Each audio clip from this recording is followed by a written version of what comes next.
안녕하세요. 저는 올해 40살 중반이 된 여자입니다. 저는 아들 하나 키우고 있는데 제가 봐도 저희 아들은 착하고 바른 남자인 것 같아요. 저와 남편은 같은 회사에서 근무를 하다가 만났는데 사내 연애를 하다가 결혼했죠. 그 과정에서 알게 된 사실이지만 저와 남편이 일하고 있던 회사가 바로 남편의 아버지가 운영하시는 회사였어요. 남편은 재벌 2세인 거죠. 남편은 낙하산도 아니고 정정당당하게 회장님 아들이라는 것을 숨기고 면접을 보고 신입사원부터 시작했다고 해요. 회사 사람들도 회장님 아들인 사실을 아무도 모릅니다. 아무튼 저희는 무탈하게 연애를 하고 결혼까지 이어지게 되었어요. 회사 사람들은 저희 둘이 결혼한다는 소식에 제일 놀랐는데 결혼식에 와서 남편의 부모님 자리에 계시는 회장님을 보고 더 놀랐다고 합니다. 저는 남편만큼 그렇게 잘 사는 집안도 아니었고 정말 평범하고 소소한 가정 환경에서 자랐는데도 남편의 집안은 절대 저희 집안을 만만하게 보시지 않았어요.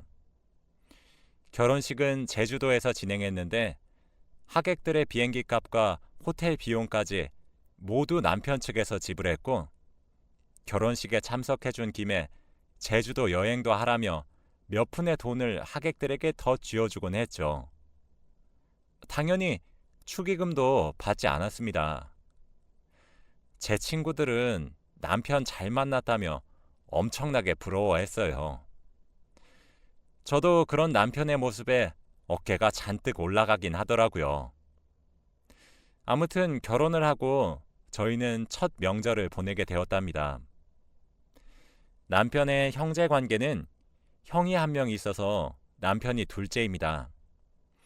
남편의 형인 아주버님도 결혼을 저희보다 일찍 하셔서 형님도 있고요. 아직 손주는 없습니다. 시부모님은 손주를 보고 싶다고 임신을 강요하시지도 않으셨고 부부끼리 하고 싶은 대로 살라고 하시는 아주 깨어 있으신 분들이었어요. 명절날 시댁에 가기 싫어하는 며느리들이 대부분일 텐데 저는 시댁에 가는 것을 정말 좋아했답니다. 저는 형님과 정말 친해지고 싶어서 이것저것 많이 물어보고 대답도 잘했어요. 하지만 형님은 제가 마음에 들지 않은지 저를 피하시더라고요. 처음에는 기분 탓인가 싶었지만 점점 갈수록 아예 대놓고 무시하는 듯 보였습니다. 아니, 동서, 이런 것도 할 줄 몰라? 도대체 집에서 뭘 배운 거야? 라고 하시며 제 가정 환경을 운운하시기도 하셨죠. 물론 시부모님이 안 보는 자리에서요. 형님은 저한테는 못되게 굴었지만 시부모님이 나타나시면 표정이 싹 바뀌셨고 시부모님께 애교를 잔뜩 부렸습니다. 어머님, 아버님, 제가 이 동그랑땡 만들었는데 한번 드셔보시겠어요? 라면서요. 동그랑땡은 제가 다 만들었는데 말이죠. 아마 집안에 며느리가 또 생겨서 질투가 났던 것 같아요. 명절날 제사를 다 지내고 잠에 들다가 새벽에 화장실을 가고 싶어서 거실로 나왔는데 시부모님 방 안에서 형님이 어슬렁거리고 계시더라고요. 저는 조용히 형님 몰래 뒤를 따라갔는데 안방에서 대화 소리가 들렸어요. 아들을 낳은 집안에 우리 재산의 80%를 줍시다. 우리 이제 갈 날도 얼마 안 남았는데 대를 이을 집안에 주는 게 맞지 않겠소? 그래요. 그럽시다. 저는 무슨 말인지 이해가 되지 않았는데 그때 형님께서 헙 하시면서 놀라셨고 그때 형님 뒤에 있던 저와 눈이 마주쳤어요. 형님은 깜짝 놀라셨고 저는 형님, 여기서 뭐 하세요? 라고 말을 하니 안방에서 저희의 목소리를 들으신 시부모님이 나오셔서 이 시간에 뭐 하니? 라고 하셨지요. 형님은 아, 목이 말라서요. 라고 말을 했고 저는 화장실을 간다고 말을 했습니다.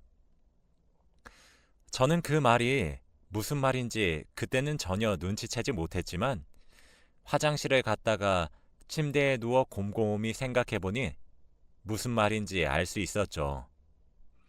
하지만 저와 남편은 시부모님의 재산에 큰 욕심이 없었고 지금 이렇게 살아도 충분히 먹고 살 정도로 남편과 제가 벌기 때문에 괜찮았습니다. 그런데 다음 날부터 형님의 태도가 바뀌기 시작했어요. 정말 가정부인 것처럼 시부모님 뒤를 졸졸 따라다니면서 잡일을 다 하셨고 제가 할 일까지 자기가 하겠다며 온 집안일을 형님이 다 했어요. 형님, 이건 제가... 아니야. 동서, 이런 건 내가 해야지. 얼른 쉬고 있어. 금방 끝낼게. 라며 일부러 시부모님 보라는 듯이 행동을 했습니다. 저는 그때 알 수 있었죠. 형님이 시부모님의 재산을 노리고 있다는 것을요. 그리고 몇 주 뒤 형님이 임신을 했다는 소식이 들려왔습니다. 사실 저와 남편은 신혼 때부터 아이가 너무 가지고 싶어서 임신을 하려고 노력했지만 제가 임신이 잘 안 되는 몸이라고 하더라고요. 그래서 시험관이나 인공수정 다 해봤는데도 다 실패했습니다. 그런데 형님이 임신을 했다고 하시니 제가 더 기뻤고 임산부에 좋은 약이나 음식들을 많이 사드렸어요. 당연히 시부모님들도 좋아하시면서 아이고, 우리 손주 생기는 게냐? 라고 하셨죠. 그렇게 점점 배가 불러오셨고 아직 성별은 모르는 상황이었어요. 저희 시댁 식구들이 다 같이 모여 식사를 하고 있는데 형님께서 보란듯이 배를 만지면서 어머, 오늘따라 우리 아이가 잘 움직이네요. 힘이 건강한 게 아주 장군감이에요. 어머님, 아버님. 라며 난 네가 못한 일을 해냈다는 식의 말투를 하더라고요. 다들 제가 임신을 못하는 것을 알고 계셔서 이미 형님한테 온 기대감이 다 쏠려 있던 터라 그때는 형님이 무슨 말을 해도 다 귀를 기울이고 듣던 상태였죠. 그런데 제 손을 잡으시고는 형님의 배에 가져다 대면서 말씀하시더군요. 동서도 우리 아들 한번 만져봐. 아주 힘이 장난이 아니라니까. 내가 요즘 엄청 먹어서 살이 많이 쪘는데 아들이 아니면 뭐겠어? 동서도 아이 낳을 수 있으면 좋을 텐데 아쉽다. 그치? 라고 하시면서요. 사실 처음에 형님이 임신하셨을 때는 마냥 기뻐했고 축하해 주었지만 점점 시간이 지날수록 제가 임신을 못한다는 걸 대놓고 말씀하시니까 좀 속상하긴 하더라고요. 그 뒤로도 반찬 하나씩 먹을 때마다 이 반찬 너무 맛있어요. 어머님, 우리 아들이 너무 좋아하는 것 같아요. 라면서 계속 아들 거렸죠. 그런데 만삭이 되고 성별을 알 수 있을 때 형님께 아들인지 딸인지 물어보니 병원에서 절대 안 알려줬다고 하더라고요. 요즘은 못 알려준다면서요. 저는 그런가 보다 했어요. 알고 보니 형님이 숨긴 거였지만요. 그래도 하도 형님이 아들 거리셔서 시부모님이 아기용품을 전부 다 아들 걸로 맞췄대요. 그런데 형님은 딸을 낳았습니다. 저는 솔직히 속으로 통쾌했지만 형님이 좀 안타까웠어요. 다들 축하는 해주셨지만 아들이라고 그렇게 말을 해놨는데 딸이라고 하니 조금 기대에 못 미쳐서 마냥 기뻐하시지는 않더라고요. 형님도 당황하는 눈치였습니다. 그때 시아버님이 에휴, 우리 집안은 누가 이어가나 라고 작게 말씀하셨죠. 그렇게 몇 주가 흘렀고 일어났는데 남편이 갑자기 태몽을 꿨다고 하더군요. 저는 형님이 둘째를 임신하셨나 싶었는데 남편은 그건 아닌 것 같다고 했습니다. 왜냐하면 남편의 꿈에는 누군가 우리 집으로 누런 황소를 질질 끌고 들어왔다고 했거든요. 인터넷에 남편의 꿈을 검색해보니 정말로 아들 태몽이더라고요. 저와 남편은 아이를 포기했던 상황에 이 꿈을 꿔서 너무 설레는 마음으로 산부인과에 가서 검사를 해보니 임신 5주 차라고 했습니다. 하늘에서 축복이 내려온 줄 알았어요. 그 자리에서 저와 남편은 부둥켜 안고 엉엉 울었답니다. 이 기쁜 소식을 가족들에게 다 알렸는데 시부모님은 제가 아이를 가졌다고 하니 정말 기뻐하셨어요. 저는 무조건 이 아이를 낳을 생각에 일도 잠시 멈추고 태교에 매진했죠. 저와 남편은 딸이든 아들이든 정말 상관이 없었고 그저 아이가 생기는 그 사실 하나만으로도 정말 감개무량했답니다. 집으로 돌아오니 형님한테 전화가 오더라고요. 동서, 임신했다며? 축하해. 임신이 안 되는 몸인 줄 알았는데 노력하니까 됐구나. 아들이면 좋겠어, 딸이면 좋겠어? 저랑 남편은 정말 상관없어요. 딸이든 아들이든 다 좋아요. 그래? 그럼 이왕이면 딸 낳자. 아들은 내가 낳을게. 그리고 나 둘째 임신한 거 알아? 동서랑 나랑 비슷하게 출산하겠네. 정말 속마음이 빤히 다 보였습니다. 아무튼 점점 저와 형님은 배가 불러왔고 저는 임신 16주 차에 아이의 성별을 알았습니다. 저는 형님 첫째 때와 같은 병원을 갔는데 성별을 대충 알려주시더라고요. 저는 그때 알았죠. 형님이 일부러 숨겼다는 사실을요. 병원에서 정확한 성별을 알려주지는 않았고 야구선수 시키셔야겠어요. 라며 눈치를 주더라고요. 저와 남편은 그 말을 듣고 바로 아들이란 사실을 알았고 시부모님께 전화를 해서 바로 소식을 전했죠. 시부모님은 이제 대를 이을 사람이 생겼다며 기뻐하셨습니다. 그런데 전화를 끊고 얼마 지나지 않아 형님이 전화가 오셨어요. 아들이라며? 그런데 20주는 돼야 정확한 성별 아는 거 알지? 성별 반전 몰라? 여자일 수도 있어. 전 딸도 좋고 아들도 좋아요. 그래?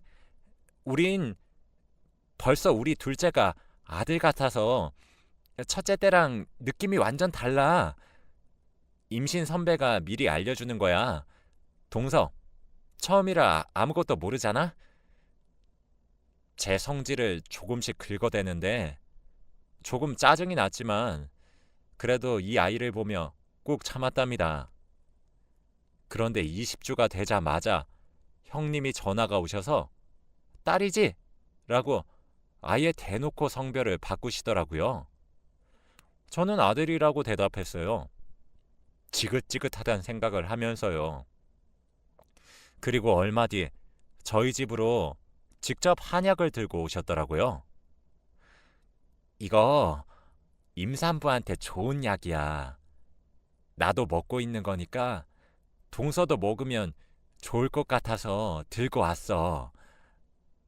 나 첫째 임신했을 때 임산부한테 좋은 거 많이 줬잖아. 그때 너무 고마워서 들고 왔지. 그래요? 제가 한약을 잘 못 먹어서. 뭐야, 동서. 내가 뭐 못 먹을 거 줬어? 나 못 믿는 거야, 지금? 그럼 형님이 한 입 먹어보시겠어요? 난 오늘 먹고 와서 안 돼. 뭐든 과하면 안 좋아. 그래서 나중에 먹는다고 대충 얼버무리고 집에 숨겨놨습니다. 어떻게 형님을 믿고 그 한약을 함부로 먹나요? 남편이 집에 와서 집안일을 도와주시다가 제가 숨긴 한약을 보고는 깜짝 놀라더라고요. 이 약은 산모에게 좋지 않은 재료가 들어간 한약이라고 하더라고요. 저는 그날부터 이를 갈았습니다. 다음날 시부모님이 저희 집에 오셨는데 제가 그 약을 먹지 않았지만 먹은 척하고 침대에 드러누워 훌쩍이면서 말했어요. 어머님, 아버님, 제가 이 약을 먹었는데 배가 뭉치는 것 같아요. 뭐? 이, 이 약을 먹어? 이 약 누가 준 거냐? 이거 형님이 임산부한테 좋다고 직접 만들어 주셨어요. 형님도 이거 드신다고 하던데요? 시부모님은 화가 머리끝까지 차오르신 것 같았어요. 괜찮아요, 어머님, 아버님. 형님은 아무 죄 없어요. 모를 수도 있죠. 아무 말도 하지 말아주세요. 그런데 저 배가 지금 아기가 라고 말을 하는 순간 정말 거짓말처럼 배에 진통이 시작되었고 당장 구급차를 불러서 병원으로 갔어요. 시부모님은 형님에게 화낼 틈도 없이 제 출산을 기다렸답니다. 그렇게 저는 오랜 진통 끝에 잘생긴 왕자님을 낳았어요. 저는 아들을 품에 안았는데 정말 눈물이 왈칵 쏟아지는 거 있죠? 그동안 형님한테 받았던 모든 괴롭힘들이 한순간에 싹 사라지는 기분이었습니다. 그런데 신기하게도 제가 아이를 낳고 바로 얼마 지나지 않아 형님이 아이를 낳았는데 형님은 딸을 낳았습니다. 저는 형님 아이를 보러 가고 싶었지만 걷기도 힘들어서 빨리 몸을 회복하고 싶었죠. 시아버님은 제가 아들을 낳고 시간이 얼마 지나지 않아 정말로 저와 남편의 통장에 재산의 80%를 바로 입금해 주셨어요. 저는 이런 거 다 필요 없으니 오래오래만 살아달라고 말을 했지만 시부모님은 이제 둘이서 행복하게 살고 두 분은 시골에 내려가 살겠다고 하시더라고요. 저와 남편은 꼭 효도하겠다고 다짐했습니다. 그리고 그 후 저는 산후조리를 하고 있었고 남편은 출근을 하고 시부모님은 시골에 가 계셔서 낮에는 저와 아이 둘만 있었습니다. 그런데 그때 누군가 저희 병실로 찾아왔는데 형님이었어요. 저는 1인실이라 혹시 몰라 휴대폰으로 녹음을 시작했는데 형님은 병실 문을 세게 쾅 열고 들어와서 제게 소리치더라고요. 동서, 그 돈 받으니 좋아? 난 동서 때문에 둘째 낳은 거 축하도 못 받았는데 너 재산 받으니까 좋겠다. 형님은 이미 첫째를 낳아보신 경험이 있어서 회복이 조금 더 빠른 것 같았어요. 저보다 일찍 회복을 하셔서 바로 제 병실로 냅다 오셔서는 저한테 그런 모진 말을 하시더라고요. 야, 그거 원래 내 돈이야. 너 없을 땐 나 혼자 며느리였는데 너만 도련님이랑 결혼 안 했어도 그 돈 내 거였다고. 내가 이 집에 들어온 이유가 뭔데? 너한테 돈 주는 거 억울해서라도 안 돼. 내가 아들을 입양을 해서라도 그 돈 꼭 내가 뺏는다. 난동을 피우는 형님을 지나가던 간호사가 말리면서 제 병실에서 내쫓았습니다. 저는 바로 녹음을 한 것들을 다시 들으면서 복수할 것을 다짐했어요. 그렇게 다시 명절이 돌아왔고 이제 손주들이 조금씩 있으니 분위기가 정말 다르더라고요. 그런데 확실히 시부모님은 저희 아들을 많이 좋아하시는 것 같았어요. 형님의 두 딸은 그저 귀엽다라고만 하셨는데 저희 아들은 아주 업고 부둥켜 안고 하루 종일 붙어 있었거든요. 그런데 형님은 그걸 느꼈는지 온 집안일을 저한테 시키셨고 제가 뭐만 하면 다시 가정 환경을 이야기하면서 저번처럼 괴롭히셨습니다. 저는 도저히 참을 수 없어서 저녁 식사를 다 마치고 과일을 먹으면서 다 같이 이야기를 나누고 있을 때 우리 아들이 요즘 좋아하는 노래가 있는데 이것만 틀어줘도 괜찮을까요? 라고 했고 당연히 시댁 사람들은 좋다고 했어요. 저는 휴대폰에 저장되어 있던 노래를 틀었고 노래에 맞춰서 갓난아이들이 웃으면서 좋아하니 시부모님들이 정말 좋아하시더라고요. 그렇게 노래가 끝나고 실수인 척 형님이 했던 말을 녹음했던 것을 틀었습니다.